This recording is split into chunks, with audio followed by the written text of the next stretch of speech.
মজজুবের বহুরূপ। যে সকল বুজুর্গ সৃষ্টি সম্পর্কিত খেদমতে নিয়োজিত আছেন তারা রয়েছেন গোপনভাবে।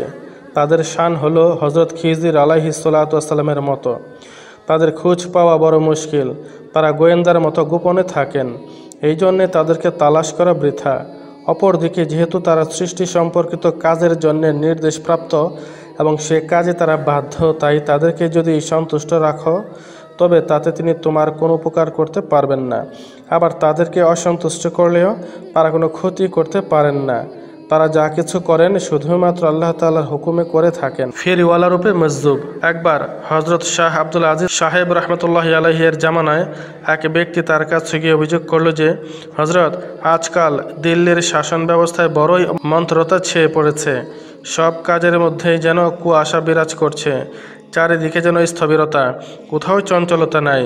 তিনি বললেন, জনাব, আজকাল এখানকার দায়িত্বপ্রাপ্ত খাদেম বড় ঢিলা আছেন। কাজে দ্রুততা এবং চঞ্চলতার জন্য দরকার কঠিন ব্যবস্থাপনার। লোকটি বলল, বর্তমানে কে সেই খাদেম যিনি এই কাজে দায়িত্বপ্রাপ্ত হয়েছেন? তিনি বললেন, বাজারের অমুক দিকে যে ফেরিওয়ালা খরবুজা বিক্রি করছে তিনিই হলেন সেই খাদেম। লোকটি আরজ করলো, গিয়ে দেখা করে আসি। তিনি বললেন, যাও, গিয়ে দেখা করে এসো। এই লোক তার কাছে গেল, গিয়ে সালাম আরজ করলো, তারপর আরজ করলো, আমার কিছু খরবুজার দরকার। বিক্রেতা বলল, ঠিক আছে, নিয়ে যাও। সে বলল, আগে দেখে নেই, পানসা না হয়। বিক্রেতা বলল, ঠিক আছে, দেখে নিন। লোকটি ঝুড়ি থেকে একটা খরবুজা কেটে চেখে দেখে বলল, পানসা। তারপর আরেকটা কাটলো এবং বলল, এটাও পানসা। এভাবে বিক্রেতার সমস্ত খরবুজা কেটে চেখে দেখে পানসা বলতে বলতে চলে গেল। খরবুজা খরিদ করল না। বিক্রেতা বলল, ঠিক আছে। লোকটি হযরত শাহ সাহেবের কাছে এসে সকল কথা বলল। তিনি বললেন, এই হলো খেদমতের দায়িত্বে নিয়োজিত বুজুর্গ, যিনি অত্যন্ত মন্থর এবং গতিহীন, তাই তার প্রভাব প্রকাশ্য শাসক গোষ্ঠীর উপর পড়েছে। ভিস্তিওয়ালা রূপে মজদুব। এক মাস যেতে না যেতে হঠাৎ করে সকল কাজে উন্নতি দেখা দিল। জনগণের মধ্যে চঞ্চলতা এবং দ্রুত গতি ফিরে এলো। লোকটি আবার হযরত শাহ আব্দুল আজিজ রহমতুল্লাহি আলাইহির কাছে গিয়ে আরজ করল, আজকাল দিল্লির কাজ কামে ব্যবসা বাণিজ্যে যেন আলোর ঝলকানি শুরু হয়ে গেছে। জনগণের মধ্যে দ্রুততা এবং কর্মক্ষমতা ফিরে এসেছে। তিনি বললেন, এখন দায়িত্বপ্রাপ্ত খাদেমও এইরূপ দ্রুত ও কর্মক্ষম। লোকটি আরজ করল, কে তিনি খাদেম? তিনি বললেন, ফতেহপুর বাজারে এক ভিস্তিওয়ালা একটি ফোঁটা পয়সার বিনিময়ে এক কৌটা পানি পান করিয়ে বেড়াচ্ছেন। তিনি দায়িত্বপ্রাপ্ত সেই খাদেম। 2 টিনের কৌটার ঝংকার দিয়ে গ্রাহকের দৃষ্টি আকর্ষণ করছেন তিনি। লোকটি বলল, তাহলে গিয়ে দেখা করে আসি। তিনি বললেন, যাও, গিয়ে দেখা করে এসো। লোকটি ফতেহপুর বাজারে গিয়ে পৌঁছল।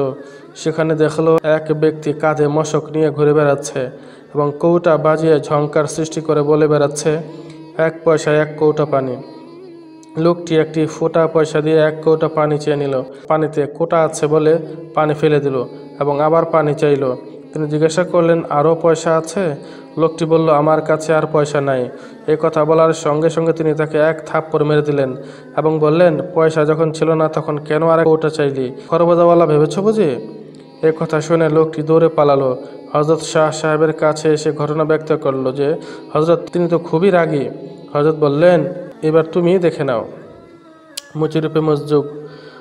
উপরের ঘটনার মতো আরেকটি ঘটনা আছে।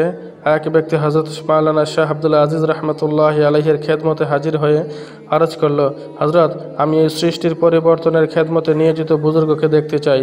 তিনি বললেন, বেশ, একটা চীনা মাটির ঠিকরা নিয়ে এসো। লোকটি একটা ঠিকরা নিয়ে আসলো।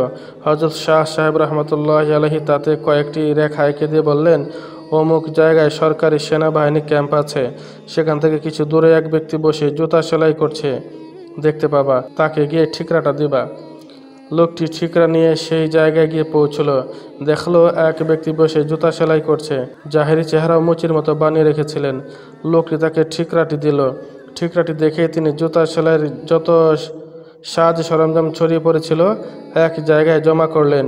ওদিকে সেনা অফিসার বিগল বাজালেন যে এখান থেকে যেতে হবে, সব সাজ সরঞ্জাম একত্রে জমা করে নাও। তারপর বুজুর্গ সেই জমা করা সেলাই সরঞ্জামকে তার থলির ভিতর ভরলেন। তখন সেনা অফিসার দ্বিতীয় বিগল বাজিয়ে বললেন, সকল তাঁবু খুলে ফেলো এবং খুঁটি তুলে ফেলো। সেনাবাহিনীর নির্দেশ পেয়ে সঙ্গে সঙ্গে খুঁটিসহ তাঁবু গুটিয়ে ফেলল। এবার তিনি সেলাই সরঞ্জামের থলিটি গলায় ঝুলিয়ে দাঁড়িয়ে পড়লেন, আর সঙ্গে সঙ্গে বিয়োগল বাজল যে সবাই রওনা হওয়ার জন্য প্রস্তুত হয়ে যাও। সৈনিকগণ তাই করল। এরপর তিনি কি মনে করে থলি সহ বসে পড়লেন, তখন বিয়োগল বাজল যে সবাই নিজ নিজ সরঞ্জাম নামিয়ে রাখো। সৈনিকগণ নির্দেশ মতো তাই করল। তারপর তিনি তার থলি খুলে সব সেলাইয়ের সরঞ্জাম বাহির করে রাখলেন। তখন সেনা অফিসার বিয়োগল বাজিয়ে নির্দেশ দিলেন সমস্ত তাঁবু স্থাপন করতে। সৈনিকরা তাই করল। এরপর তিনি সেলাইয়ের সরঞ্জামগুলি ছড়িয়ে রাখলেন। তখন বিয়োগল বাজিয়ে নির্দেশ হলো সকল সরঞ্জাম যথাস্থানে স্থাপন করতে। সৈনিকরা তাই করল। সেই মুচি বুজুর্গ আবার কি মনে করে তার সামানগুলি গুছিয়ে থলিতে ভরে উঠে দাঁড়ালেন। সেনা অফিসার নির্দেশ দিলেন তাঁবু গুছিয়ে রওনা হওয়ার জন্য তৈরি হও। সৈনিকগণ তাই করল। বুজুর্গ আবার বসে পড়লেন, থলির জিনিসপত্র যথাস্থানে ছড়িয়ে রাখলেন। তখন বিয়োগল হলো সৈনিকরা তাঁবু স্থাপন করো। এইভাবে কয়েকবার হলো। সৈনিকরা তখন পরস্পর বলতে লাগলো যে সেনা অফিসারের মাথা খারাপ হয়ে গেছে, তার চিকিৎসা করা দরকার। কিন্তু তারা বুঝতে পারল না আড়ালে পরিচালনা শক্তি কোথা থেকে আসছে এবং কার নির্দেশ পালিত হচ্ছে।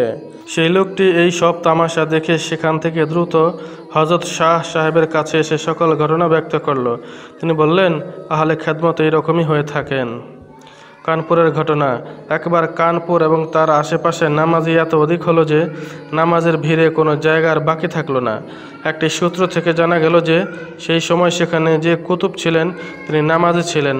তারই প্রভাব পড়েছিল জনসাধারণের উপর। ফলে যে ব্যক্তি জীবনে কোনোদিন নামাজ পড়েনি সেও নামাজ পড়তে লেগে গেল। শায়েখ আকবর বলেন, প্রত্যেক গ্রামে একজন কুতুব থাকেন, কিন্তু এরা অধিকাংশই মজ্জুব হয়ে থাকেন, আর অধিকাংশ মজ্জুব বুজুর্গগণের হাতেই সৃষ্টির পরিবর্তনের কাজে নিয়োজিত থাকেন। কখনো কখনো সালেক বুজুর্গগণও এরূপ দায়িত্ব পেয়ে থাকেন।